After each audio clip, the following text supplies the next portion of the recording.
إن الحمد لله نحمده ونستعينه ونستغفره ونعوذ بالله من شرور أنفسنا ومن سيئات أعمالنا من يهده الله فلا مضل له ومن يضلل فلا هادي له وأشهد أن لا إله إلا الله وحده لا شريك له وأشهد أن محمدًا عبده ورسوله أما بعد فإن خير الحديث كتاب الله وخير الهدي هدي محمد صلى الله عليه وسلم وشر الأمور محدثاتها وكل محدثة بدعة وكل بدعة ضلالة وكل ضلالة في النار فأعوذ بالله السميع العليم من الشيطان الرجيم من همزه ونفخه ونفثه بسم الله الرحمن الرحيم يا أيها الذين آمنوا اتقوا الله حق تقاته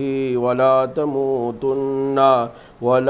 تموتن إلا وأنتم مسلمون يا أيها الناس اتقوا ربكم الذي خلقكم من نفس واحدة وخلق منها زوجها وبث منهما رجالا كثيرا ونساء واتقوا الله الذي تساءلون به والأرحام إن الله كان عليكم رقيبا يا أيها الذين آمنوا اتقوا الله وقولوا قولا سديدا يصلح لكم أعمالكم ويغفر لكم ذنوبكم ومن يطع الله ورسوله فقد فاز فوزا عظيما اللهم صل على محمد وعلى آل محمد كما صليت على إبراهيم وعلى آل إبراهيم إنك حميد مجيد اللهم بارك على محمد وعلى آل محمد كما باركت على إبراهيم وعلى آل إبراهيم إنك حميد مجيد اللهم انفعني بما علمتني وعلمني ما ينفعني وزدني علما۔ محترم بزرگوں، قابل احترام اسلامی بھائیوں اور پیارے بچوں،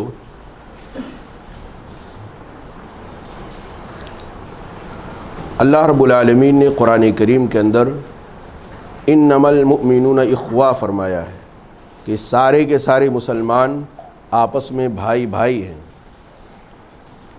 ایک نیا رشتہ اللہ رب العالمین نے قائم کیا ہے۔ اللہ رب العالمین اور اس کے رسول جناب محمد رسول اللہ صلی اللہ علیہ وسلم نے اپنی تعلیمات میں اس رشتے کا بڑا پاس و لحاظ رکھا ہے۔ اسلامی رشتہ، اسلامی اخوت، اسلام کا منشا یہی ہے کہ سارے کے سارے مسلمان اس ایمانی رشتے، اس اسلامی اخوت کو اور زیادہ ہمیشہ کے لیے مستحکم رکھیں، مضبوط رکھیں، اور وہ تمام چیزیں جو اس رشتے کو کمزور کرنے والی ہوں، جن کی وجہ سے یہ رشتہ نقصان کا شکار ہو جائے، ایسی تمام چیزوں سے ہر مسلمان کی ذمہ داری ہے کہ اپنے آپ کو بچائے۔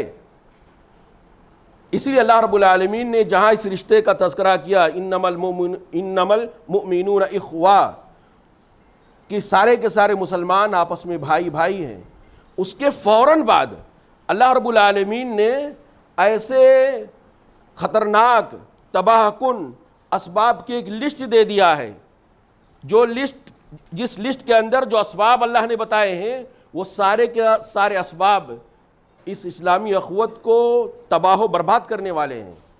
ان اسباب کی وجہ سے اسلامی اخوت خطرناک نقصان سے دوچار ہو جاتا ہے، کمزور پڑ جاتا ہے۔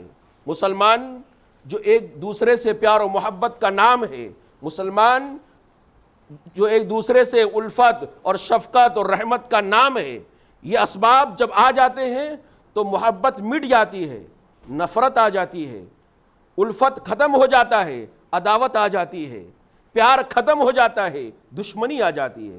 اس لیے اللہ رب العالمین نے اس اخوت کے فوراً بعد، اس رشتے کا ذکر کرنے کے فوراً بعد ایسے اسباب کو بھی گنا دیا ہے جو اسباب اس رشتے کو تباہ و برباد کرنے والے ہیں۔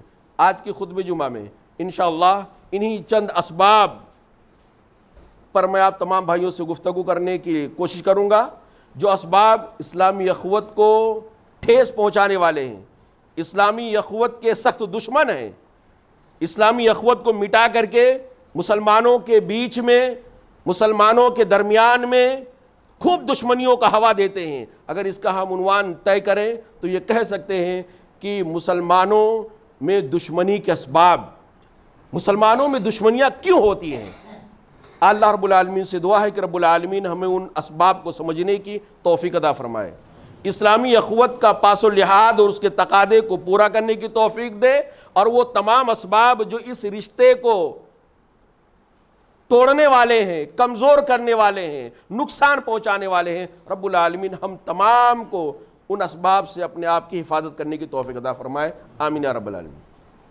اللہ رب العالمین نے کہا سب سے پہلے یا ایھا الذین آمنوا، اے وہ لوگو جو ایمان لائے ہو۔ کس سے گفتگو ہو رہی ہے؟ اس سے پہلی والی آیت میں سورہ حجرات کی اس سے پہلی آیت میں اللہ نے کہا انما المؤمنون اخوہ فاصلحوا بین اخویکم واتقوا اللہ لعلکم ترحمون۔ مسلمان سارے آپس میں بھائی بھائی ہیں، آپس کے تعلقات اچھے رکھو، اللہ سے ڈرو، یہ کام کرو گے نا تو لعلکم ترحمون، اللہ کی رحمتیں تمہارے اوپر یہاں بھی برسیں گی اور وہاں بھی برسیں گی، تمہارے اپنی ذات پہ بھی برسیں گی، تمہارے اپنے خاندان کے اوپر بھی برسیں گی، تمہاری اپنی فیملی کے اندر بھی برسیں گی، اللہ کی رحمتیں تمہارے کاروبار میں بھی شامل حال ہوں گی اگر یہ کام کرو گے تو۔ اس کے بعد اللہ تعالیٰ نے بیان فرمایا یا ایھا الذین آمنوا، اے وہ لوگوں جو ایمان لائے ہو، لا یسخر قوم من قوم، پہلا سبب مسلمانوں میں دشمنی کا سب سے پہلا سبب، اسلامی اخوت کو نقصان پہنچانے کا سب سے پہلا ریزن کیا ہے؟ ایک مسلمان دوسرے مسلمان کا مذاق نہ اڑائے۔ یا ایھا الذین آمنوا لا یسخر قوم من قوم عسیٰ، اے وہ لوگوں جو ایمان لائے ہو تم ایک دوسرے کا مذاق نہ اڑاؤ۔ یہ مذاق اڑانا یا تمسخر کرنا یہ کیا ہے؟ تمسخر کرنا کسی کو ذلیل کرنا، کسی کی بے عزتی کرنا، کسی کی عزت کو اچھالنا، دوسروں کے سامنے اس کو گرا دینا، یہ در حقیقت تمسخر کا معنی ہوتا ہے، جس کو اپنے آسان لفظوں میں اردو میں کہتے ہیں مذاق اڑانا، مذاق کرنا نہیں، مذاق اڑانا۔ مذاق ایک آدمی کیوں کرتا ہے؟ ایک آدمی دوسرے آدمی کا مذاق کیوں اڑاتا ہے؟ اس کی کیا وجہ ہوتی ہے؟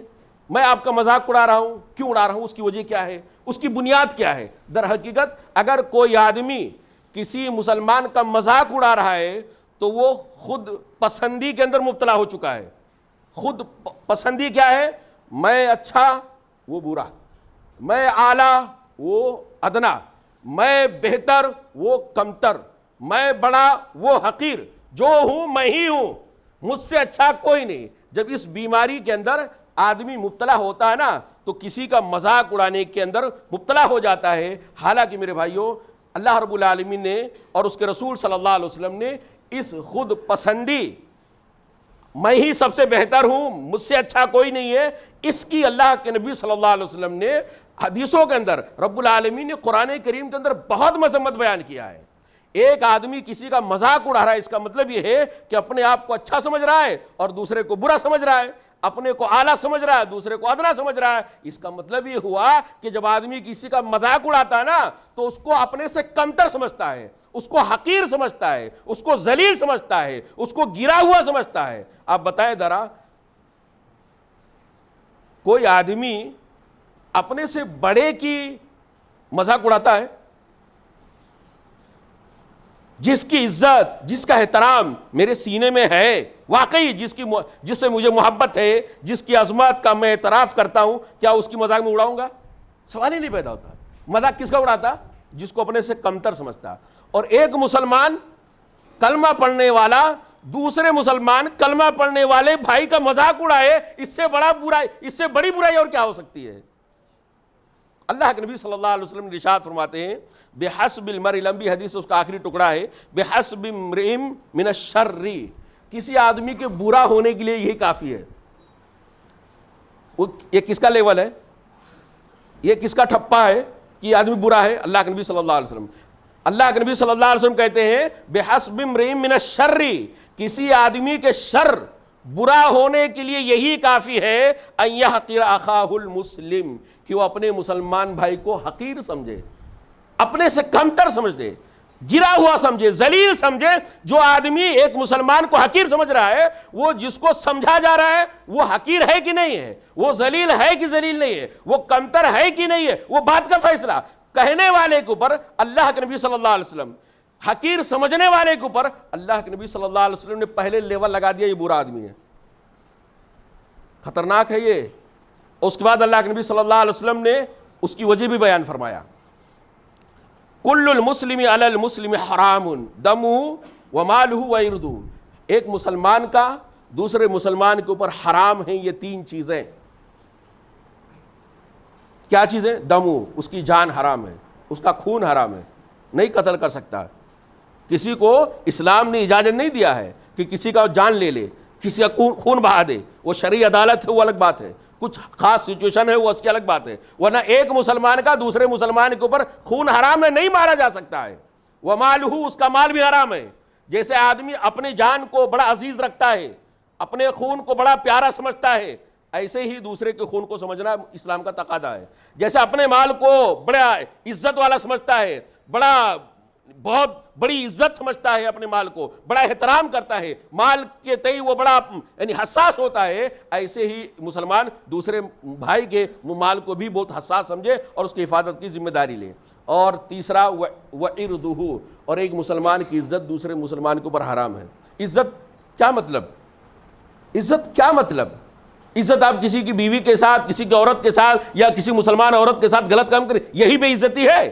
یہی عزت لوٹنا ہے؟ ارے اس سے بڑی عزت لوٹنا اور کیا ہو سکتا ہے کہ بھرے مجمع میں آپ کسی کا مذاق اڑا کے اس کا انسلٹ کر دے رہے، وہ آدمی منہ دکھانے کے لائق نہیں ہوتا ہے، آپ اس آدمی کو ذلیل کر دیتے، 10 لوگوں کے بیچ میں، دوستوں کے بیچ میں آپ اس کا مذاق اڑا کر کے اس کا چہرہ بیچارے کا ڈھانپنے کے لائق نہیں رہتا ہے، وہ شرمندہ ہو جاتا ہے۔ اس سے بڑی بے عزتی اور کیا ہو سکتی ہے؟ اللہ کے نبی صلی اللہ علیہ وسلم اس کو حرام قرار دیا ہے۔ تو میرے بھائیو، آدمی جب خود پسندی کے اندر مبتلا ہوتا ہے، میں ہی بہتر ہوں، تو اس طرح کے دوسرے کے ساتھ مذاق اڑانے کا معاملہ کرتا ہے، دوسرے کو حقیر سمجھتا ہے، اور در حقیقت کسی کو حقیر سمجھنا، اللہ کے نبی صلی اللہ علیہ وسلم پہلی بات کہہ دیا ہے کہ جو آدمی کسی کو حقیر سمجھتا ہے، جو مسلمان کسی مسلمان بھائی کو حقیر سمجھتا ہے، وہ برا ہے، وہ شر آدمی ہے۔ اور کسی کو برا سمجھنا، اپنے آپ کو پرفیکٹ سمجھنا، یہ انسان، یہ مسلمان تو دور کی بات، انسان سے گری ہوئی حرکت ہے۔ میں سب سے بہتر ہوں، کس کا نعرہ تھا؟ کس کا نعرہ تھا؟ ابلیس کا نعرہ تھا۔ کس کا نعرہ تھا؟ انا خیر منہ، او اللہ میں اس سے بڑا ہوں، خیر، اچھا ہوں، میں ایک دم پرفیکٹ ہوں۔ کس سے؟ آدم علیہ السلام۔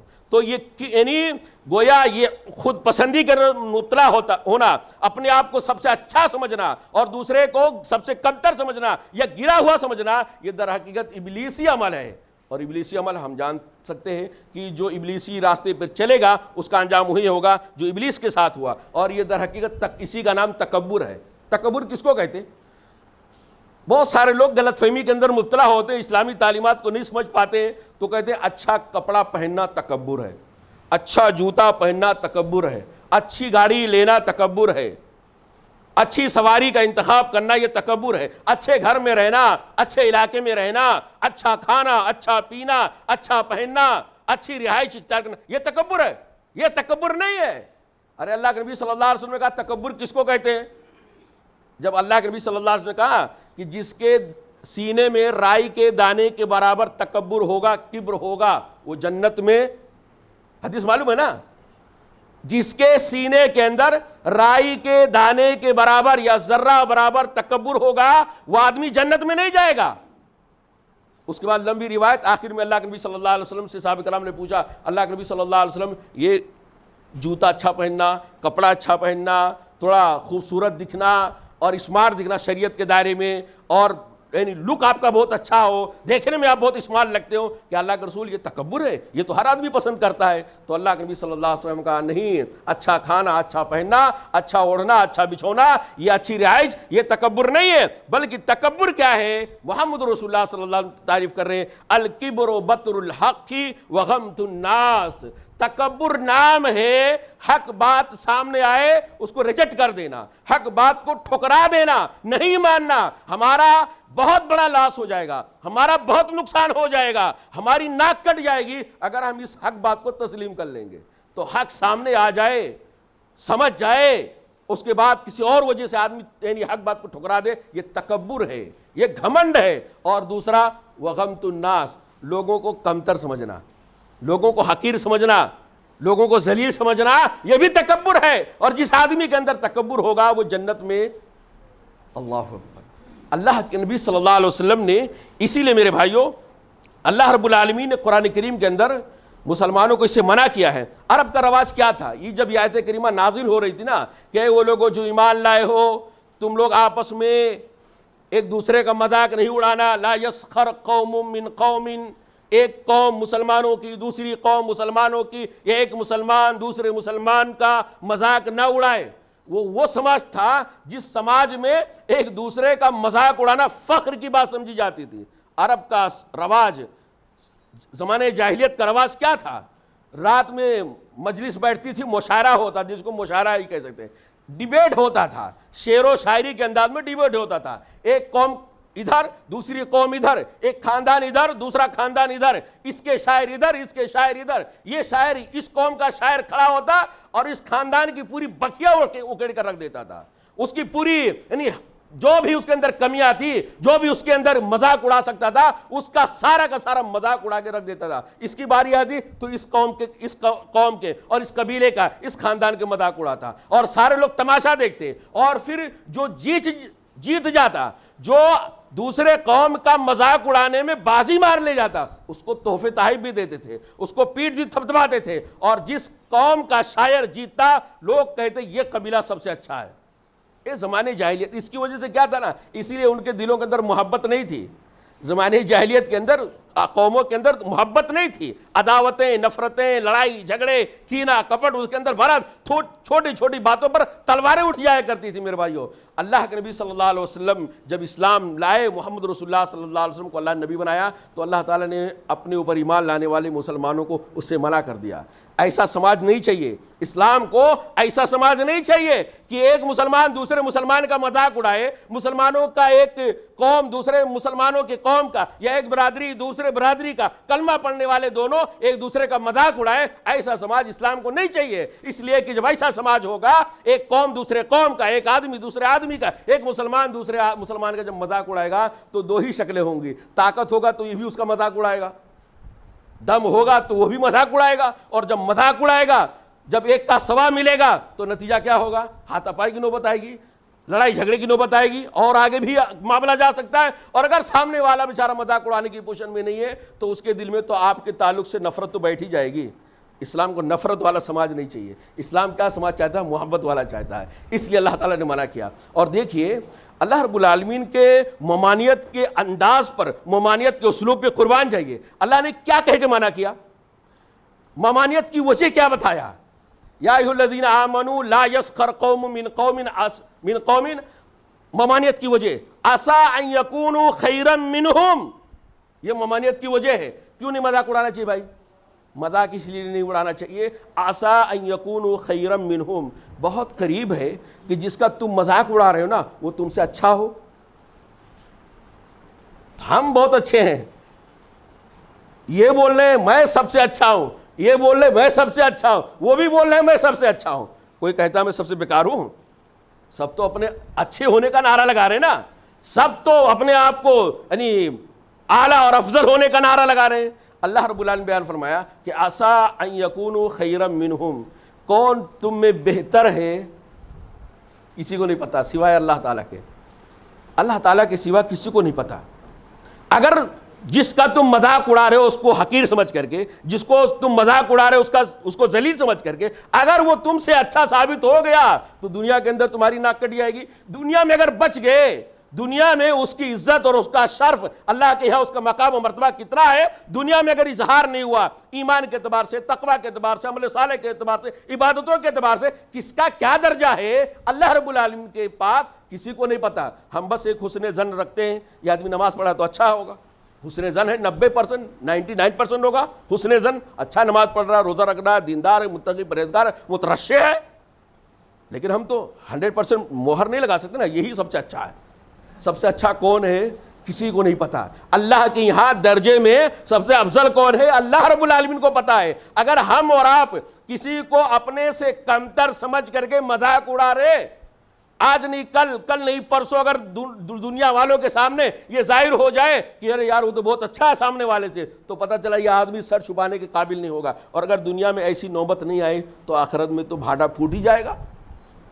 آپ جس کا مذاق اڑا رہے ہو اللہ تعالیٰ کے جنت میں، ارے وہ جس کا ہم مذاق اڑا رہے تھے، جس کو ہم کمتر سمجھ رہے تھے، وہ تو عرش الہی کے سائے میں بیٹھا ہوا ہے، وہ تو حوض کوثر پہ جام میں کوثر پی رہا ہے، وہ تو پل صراط سے تیزی کے ساتھ گزر گیا ہے، اور اللہ نے کہا تو جنت میں داخل ہو جا، اور وہ جنت کی نعمتیں پا رہا ہے. اور جو مذاق اڑا رہا تھا وہ دھوپ میں تپ رہا ہے، حوض کوثر سے بھگایا جا رہا ہے، یا اسی طرح پل صراط پہ گرتا جا رہا ہے اور جہنم کا شکار ہو گیا. تب ایسی صورت میں اس کو پتہ چلے گا کہ ارے یار ہم نے جس کا مذاق اڑایا تھا وہ تو ہم سے.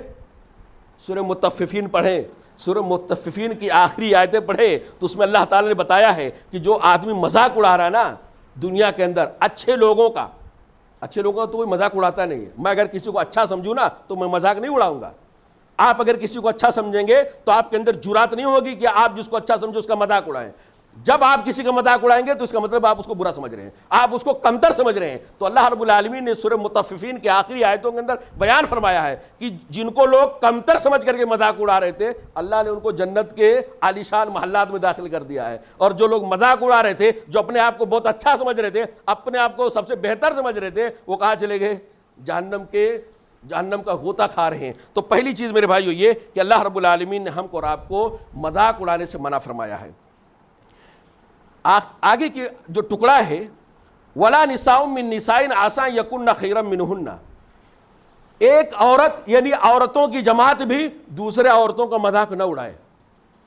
کیا یہ کہہ دینا کہ یا ایھا الذین آمنوا، وہ لوگ جو ایمان لائے ہو، لا یسخر قوم من قوم عسیٰ ان یکونوا، کہ اے وہ لوگ جو ایمان لائے ہو کوئی قوم کسی قوم کا مذاق نہ اڑائے. کیا اس میں عورتیں ایڈ نہیں تھیں؟ عورتیں اس میں شامل نہیں تھیں؟ بھائی ایمان لانے والی تھی نا، تو ایمان لانے والی عورتیں تھیں اور اس حکم میں شامل تھی کہ جیسے مرد نہ مذاق اڑائے ویسے عورتیں بھی مذاق نہ اڑائیں. لیکن اللہ تعالیٰ نے اسی پر اکتفا نہیں کیا، عورتوں کو اسپیشل الگ سے بیان کیا ہے. وَلَا نِسَاءٌ مِّن نِسَاءٍ عَسَىٰ أَن يَكُنَّ خَيْرًا مِّنْهُنَّ، ایسی عورتیں بھی دوسری عورتوں کا مذاق نہ اڑائیں. بہت ممکن ہے کہ جس کا مذاق اڑایا جا رہا ہے وہ مذاق اڑانے والے سے بہتر ہو. اللہ تعالیٰ نے عورتوں کا تذکرہ الگ سے کیوں کیا؟ کچھ تو بات ہوگی. مفسرین نے، قرآن کریم کی تفسیر لکھنے والوں نے اس میں کئی نکتے بیان کیے ہیں. سب سے پہلا نکتہ جو عام طور سے دکھتا ہے وہ یہ کہ یہ بیماری عورتوں کے اندر زیادہ ہوتی ہے، عورتوں کے اندر زیادہ ہوتی ہے. مرد بیچارہ اپنے کاروبار میں بزی رہتا ہے، وہ کبھی مار کھاتا ہے، کبھی ڈانٹ سنتا ہے، تو اس کو اپنے آپ کو کبھی ہمیشہ بہتر ہونے کا احساس نہیں ہوتا ہے. مرد جو ہوتا ہے باہر جاتا ہے، آفسوں میں جاتا ہے، کمپنیوں میں جاتا ہے، کبھی نہ کبھی کسی سے پھٹکار سنتا ہے، کبھی نہ کسی سے کو ڈانٹ پاتا ہے. عورتوں کا معاملہ کیا ہوتا ہے؟ عام طور سے عورتوں کا معاملہ یہ ہوتا ہے ان کے یہاں میں ہی سب سے پرفیکٹ ہوں، سب سے حسین، سب سے خوبصورت، سب سے اچھی، روزہ نماز کی پابند میں ہوں، اور وہ تو روزہ نماز سے دور ہے، میری عبادتیں قبول ہے، اس کی قبول نہیں ہوں گی. دنیا بھر کے ان کے پاس فری ٹائم رہتا ہے اور ان کو زیادہ ڈانٹ ڈپٹ، اگر اسلامی معاشرہ ہونا تو ان کو زیادہ ڈانٹ ڈپٹ سننے کو بھی نہیں ملتا ہے. اگر شوہر اور خاندان والے جینٹس حضرات اگر دیندار ہو تو عورتوں کو ڈانٹ ڈپٹ سننے کی نوبت بھی نہیں آئے گی. وہ ان کا لحاظ و لحاظ کرتے ہیں، ان کا بڑا عزت و احترام کرتے ہیں. جب ان کا عزت و احترام زیادہ ہوتا ہے اور ان کو کوئی ڈانٹ ڈپٹ کرنے والا نہیں ہوتا ہے، تب ایسی صورت میں یہ اس غلط فہمی کے اندر، اس بیماری کے اندر زیادہ مبتلا ہو جاتی ہے کہ میں تو پرفیکٹ ہوں، مجھے کوئی ڈانٹ نہیں رہا ہے، مجھے کوئی ستا نہیں رہا ہے. تو یہ اللہ رب العالمین نے عورتوں کے اس بیماری کے اندر زیادہ مبتلا ہونے کی وجہ سے اللہ تعالیٰ نے ان کا تذکرہ الگ سے کیا ہے. اور ایک اہم چیز میرے بھائیوں، مرد مردوں کا مذاق نہ اڑائے، عورت عورتوں کا مذاق نہ اڑائے. جس سماج میں ہم رہتے ہیں یہ سماج مخلوط سماج ہے. کون سا سماج؟ مخلوط سماج. اور مخلوط سماج کی وجہ سے ہمارا دماغ بھی مخلوط ہو گیا ہے، پیور نہیں رہے گا ہمارا دماغ، کچھ کیڑے ہمارے دماغ کے اندر آ گئے. اس لیے بہت سارے لوگوں نے یہ نکتہ نکالا ہے جو غلط نکتہ ہے. غلط نکتہ کیا ہے؟ دیکھو قرآن کریم میں اللہ تعالیٰ نے کہا مرد مردوں کا مذاق نہ اڑائے، عورت عورتوں کا مذاق نہ اڑائے. اس کا مطلب یہ ہوا کہ اگر لڑکا لڑکی کا مذاق اڑاتا ہے اور لڑکا یعنی لڑکی لڑکے کا مذاق اڑاتی ہے تو چلتا ہے، کیونکہ اللہ تعالیٰ نے اس سے منع نہیں کیا ہے۔ مرد مرد کا مذاق نہ اڑائے، عورت عورت کا مذاق نہ اڑائے، اللہ نے منع کیا ہے۔ لیکن عورتیں مردوں کا مذاق اڑائیں، مرد عورتوں کا مذاق اڑائے، اس میں تو کوئی تذکرہ ہی نہیں ہے، اسے منع نہیں کیا، اس کا مطلب یہ جائز ہے، نعوذ باللہ استغفر اللہ۔ میرے بھائی اسلامی یعنی روح کیا ہے، اسلامی منشا کیا ہے؟ اسلام جو ہے نا وہ تو مخلوط سسٹم ہی کو نہیں مانتا ہے۔ ایک مسلمان اجنبی مرد دوسری مسلمان اجنبی عورت کے ساتھ خلوت اختیار کرے، یا اسی طرح اجنبی مرد اور اجنبی عورتیں ایک ساتھ محفل میں بیٹھے، اسلام تو اس کو روا ہی نہیں سمجھتا ہے، اور اس کا تذکرہ اللہ نے اس لیے نہیں کیا ہے۔ مرد عورت مرد کا مذاق نہ اڑائے، اس کا تذکرہ اللہ تعالیٰ نے اس لیے نہیں کیا ہے میرے بھائیو، کیونکہ عام طور سے جو مذاق اڑایا جاتا ہے نا وہ تکلف والی مجلس میں ہوتا ہے، تکلف والی بیٹھک میں ہوتا ہے، یعنی ایک دوست دوسرا دوست باتوں باتوں میں مذاق اڑانے لگ جاتے ہیں۔ پہلے مذاق کرتا ہے آدمی، ہنسی مذاق کرتا ہے، اس کے بعد پھر مذاق اڑانے کی باری آ جاتی ہے، کچھ وہ برداشت کر لیتا ہے، کچھ یہ برداشت کر لیتا ہے، لیکن جب پانی سر کے اوپر جاتا ہے تو وہ بھی ایک کا سوا دے دیتا ہے۔ اس کے بعد پھر جب زبان کام نہیں کرتی ہے تو ہاتھ کام کرنے لگ جاتا ہے، اور پھر جب ہاتھ کام نہیں کرتا تو پتھر کام کرنے لگ جاتا ہے۔ تو یہ طرح دوستی جو ہوتی ہے نا وہ مذاق سے شروع ہوتی ہے، تو تکلف کی مجلسوں میں ایک دوسرے سے مذاق اڑاتے ہیں۔ اور اسلام جو ہے نا ایک مرد ایک عورت اجنبی آپس میں اتنے زیادہ تکلف والے ہو جائے، اسلام اسی کو نہیں جائز سمجھتا ہے، مذاق اڑانے کو دور کی بات ہے۔ اس لیے اللہ رب العالمین نے عورتوں کا یعنی اس تیسری قسم کو بیان نہیں کیا ہے۔ دوسری چیز میرے بھائیوں جو مسلمانوں کے دشمنیوں کا سبب بنتی ہے، مسلمانوں کے بیچ میں نفرتیں ڈالتی ہے، اللہ رب العالمین نے اس کا دوسرا حکم دیا وَلَا تَلْمِزُوا أَنفُسَكُمْ، اور تم ایک دوسرے کے اندر عیب نہ نکالو۔ یہ بھی عیب نکالنا بھی اس سے بھی دشمنی پیدا ہوتی ہے۔ ہمارے اندر کیا عیب ہے؟ اب آپ دوسروں کو بیان کرتے جا رہے ہیں، آپ کے اندر جو عیب ہے میں دوسروں کو بیان کرتے جا رہا ہوں، محبت بڑھے گی نا؟ اگر آپ کو پتا چلے کہ مولانا نے میری خوب برائی بیان کیا دوسرے سے، اور مجھے پتا چلے آپ نے ہماری برائی خوب بیان کیا، تو ماشاءاللہ پہلے جو محبت تھی 90 نا ابھی 100 ہو جائے گی۔ ایسا ہے؟ کیا ہوگا؟ گھن آئے گی آپ کا چہرہ دیکھ کر کے، نفرت آئے گی، عداوت آئے گی، اور سماج اس کی وجہ سے ٹوٹ پھوٹ کا شکار ہو جائے گا۔ اور اگر آپ کو یا مجھے موقع ملے گا تو میں اس کا بدلہ بھی لوں گا، کہیں نہ کہیں ایک وقت تلاش کروں گا۔ اس لیے اللہ رب العالمین نے بیان فرمایا وَلَا تَلْمِزُوا أَنفُسَكُمْ، اور ایک دوسرے کی عیب چینی مت کرو، عیب جوئی نہ کرو، ایک دوسرے کے برائیوں کو بیان نہ کرو۔ میرے بھائیوں برائیوں کو بیان کرنے کا مطلب، کمیوں کو بیان کرنے کا مطلب یہ ہے تیرا باپ ایسا ہے، تیری ماں ایسی ہے، تو بھی تو ایسا ہے، تیرا خاندان ایسا ہے، تو اس طرح کی باتیں بیان کر کے کسی کے عیب کو بیان کرنا، کسی کی نکتہ چینی کرنا، یہ اسلام کے اندر جائز اور درست نہیں ہے۔ اور تیسرا سبب میرے بھائیوں جو اللہ رب العالمین نے بیان فرمایا ہے وَلَا تَنَابَزُوا بِالْأَلْقَابِ، برے ناموں سے، وَلَا تَنَابَزُوا بِالْأَلْقَابِ، برے ناموں سے یا برے لقبوں سے دوسرے کو ملقب نہ کرو۔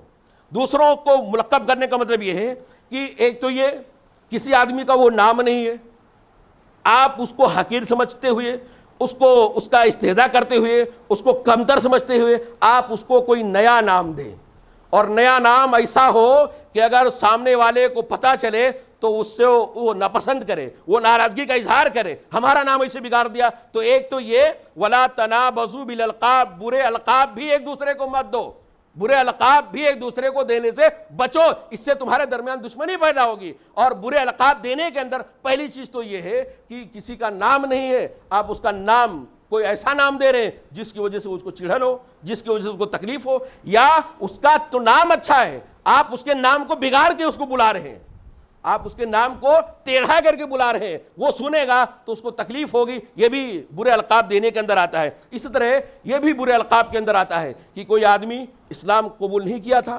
اسلام سے پہلے، قبول اسلام سے پہلے وہ بہت سارا غلط کام کرتا رہا ہوگا، بڑے بڑے گناہ کا کام کرتے رہے، بے حیائی اور بے شرمی کا کام بھی کرتا رہا ہوگا، اب وہ اسلام لے آیا ہے، اب وہ اسلام کے دائرے میں آ گیا ہے۔ اب کوئی آدمی اگر اس کو اسلام سے پہلے والے زمانے کو بیان کر کے اور اس کی پہلے کی غلطیوں کو بیان کر کے لوگوں کے سامنے اس کا اظہار کرے اور یہ کہے دیکھو ارے تو وہی ہے نا جو یہ گندا کام کرتا تھا، یہ گندا کام کرتا تھا، یہ گھٹیا کام کرتا تھا، اسلام قبول کرنے سے پہلے اگر کوئی آدمی اس کے دوسرے دین میں رہتے ہوئے اس کے برائیوں کو بیان کر لے تو یہ بھی در حقیقت کیا ہے؟ برے ناموں سے پکارنا ہے، برے القاب دینا ہے۔ اس طرح مسلمانوں میں سے کوئی آدمی جو کوئی غلط کام کیا اتفاق سے، اتفاق سے انسان ہونے کے ناطے بشری تقاضے کے مطابق کوئی غلط کام کر لیا، بے حیا بے شرمی کا کام کر لیا، لوگ اس کو اچھا سمجھ رہے تھے، لیکن پتہ چلا کہ شیطان نے اس کو بہکایا، غلط کام ہو سکتا، اور بالکل ہو سکتا ہے، غلطی جو ہوتی ہے وہ انسان ہی سے ہوتی ہے۔ اب آدمی سے غلط کام ہوا اور اس نے توبہ کر لیا، اس سے زیادہ کیا کر سکتا ہے؟ پھانسی لگا کے مر تھوڑی سکتا ہے، اسلام نے اس کی اجازت نہیں دیا۔ کسی سے کوئی بہت بڑا غلط کام ہو گیا، گھٹیا کام، گھناؤنا کام ہو گیا، اور اس آدمی نے توبہ کر لیا، سب کو پتہ چل گیا بھائی اس نے توبہ کر لیا۔ اب کوئی آدمی اس کے توبہ کرنے کے بعد توبہ سے پہلے کے گناہ کو بیان کرتا ہے اور کہتا ہے، مثال کے طور پہ معذرت کے ساتھ، کوئی آدمی پہلے شراب پیتا تھا، دارو پیتا تھا، اب وہ توبہ کر لیا ہے، چھوڑ دیا ہے دارو پینا، اب دارو چھوڑ دیا ہے، شراب پینا چھوڑ دیا ہے اور توبہ بھی کر لیا ہے۔ اب توبہ کرنے کے بعد کوئی آدمی کہے اے بیوڑے، اے شرابی، ہمارے اپنی زبان میں، تو یہ در حقیقت کیا ہے؟ یہ برے نام دینا ہے، اس سے محبت نہیں پیدا ہوگی، اس سے کیا محبت نہیں پیدا، اس سے دشمنی پیدا ہوگی۔ اللہ کے نبی صلی اللہ علیہ وسلم کے زمانے میں یہی معاملہ تھا نا۔ اللہ کے نبی صلی اللہ علیہ وسلم کے زمانے میں ایک عورت سے غلط کام ہوا، اللہ کے نبی صلی اللہ علیہ وسلم کی بارگاہ میں آئی، لمبا واقعہ جس کا یعنی خلاصہ یہ، اللہ کے نبی صلی اللہ علیہ وسلم کے پاس آئی، اللہ کے رسول، مجھ سے غلط کام ہو گیا، آپ مجھے پاک کرا دیجئے۔ اللہ کے نبی صلی اللہ علیہ وسلم نے بہرحال اس کو رجم کرنے کا فیصلہ دیا، کیونکہ یہ معاملہ اللہ اور اس بندے کے درمیان سے نکل کر کے شرعی عدالت میں جا چکا ہے، اور شرعی عدالت میں توبہ کا اعتبار نہیں ہوتا ہے، شرعی عدالت میں حدود کا اعتبار ہوتا ہے، تو شرعی حد اس کے اوپر لاگو کیا گیا۔ کسی نے کہا ارے یہ عورت تو اتنی بدکار تھی، اتنی غلط عورت تھی، اللہ کے نبی صلی اللہ علیہ وسلم نے کہا چپ۔ کس نے کہا یہ بات؟ معلوم ہے اس عورت نے ایسا توبہ کیا ہے نا کہ مدینہ کے 70 گھروں میں ڈیوائیڈ کر دیا جائے، اس کی توبہ کو 70 گھروں میں تقسیم کر دیا جائے تو 70 کے 70 گھر والوں کی مغفرت ہو جائے گی، اتنی مضبوط اس نے توبہ کیا۔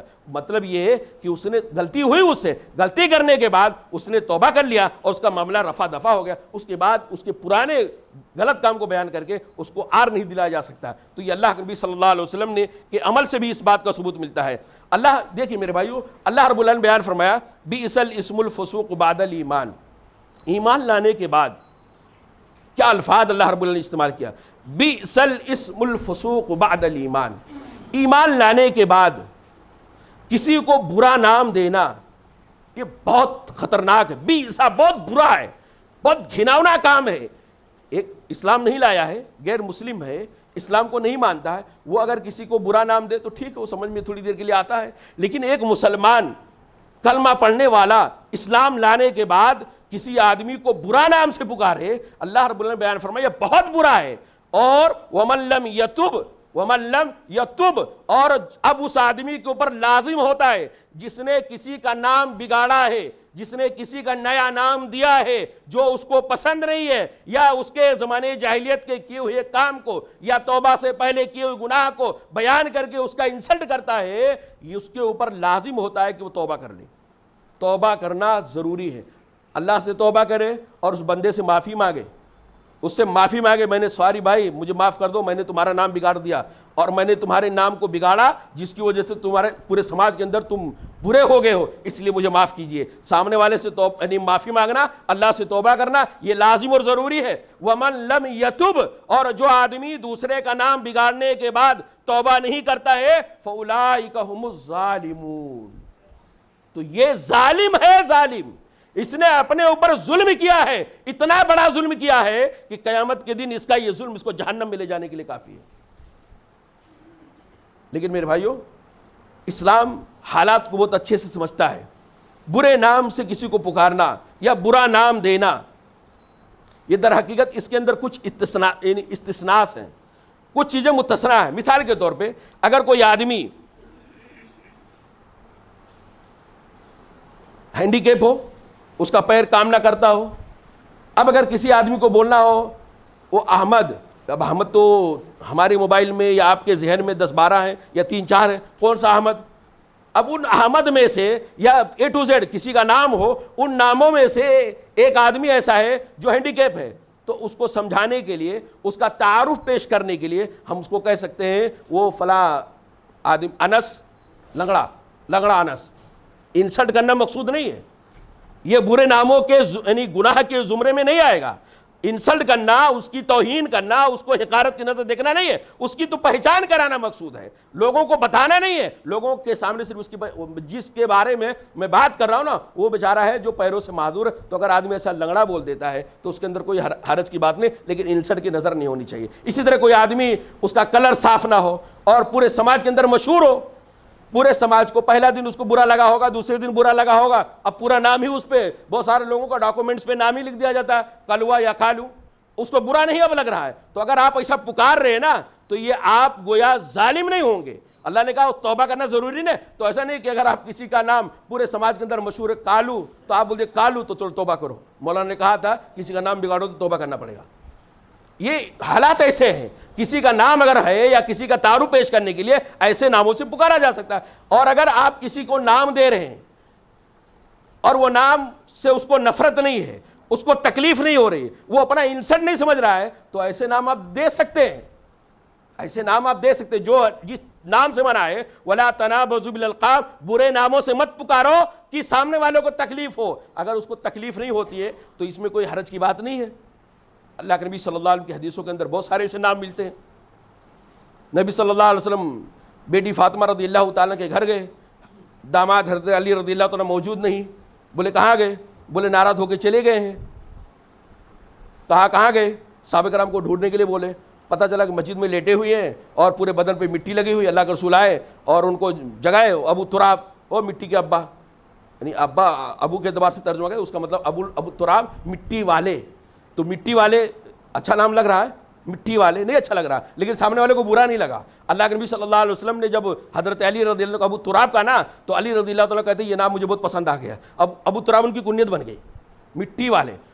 ابو ہریرہ بلی والے، بلی والا کوئی کسی کو بولیں گے تو اچھا لگے گا، یا تو موچی کسی کو بول دو تو اچھا نہیں لگ رہا، جو جبکہ اس کا کاروبار وہی ہے، تو اگر بلی والا بولیں گے تو اچھا لگے گا، لیکن اللہ کے نبی صلی اللہ علیہ وسلم جب ابو ہریرہ کو ابو ہریرہ کہا تو ابو ہریرہ کو برا نہیں لگا۔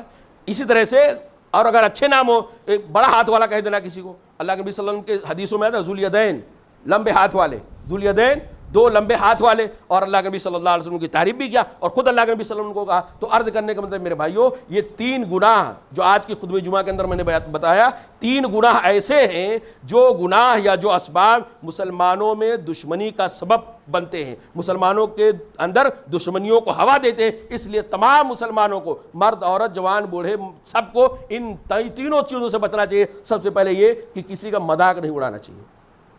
ہمارے کالج اور یونیورسٹی کے زمانے میں اور کمپنی یعنی کام کرنے والوں میں چھوٹی چھوٹی جو پہلے مذاق ہوتا ہے، پھر مذاق اڑایا جاتا ہے، پھر اس کے بعد اور آگے نوبت بہت دور تک چلی جاتی ہے، اس لیے اسلام نے پہلے منع کر دیا ایک دوسرے کا مذاق نہیں اڑانا، گناہ ہے، بہت بڑا گناہ ہے۔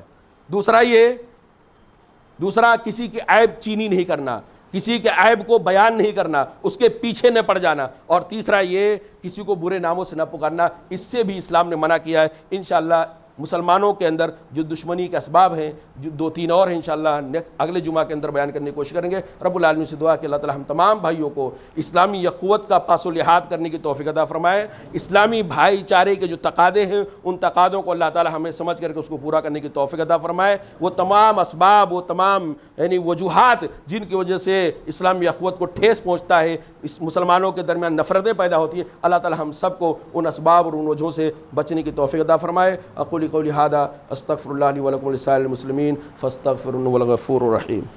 وما أرسلناك إلا رحمة للعالمين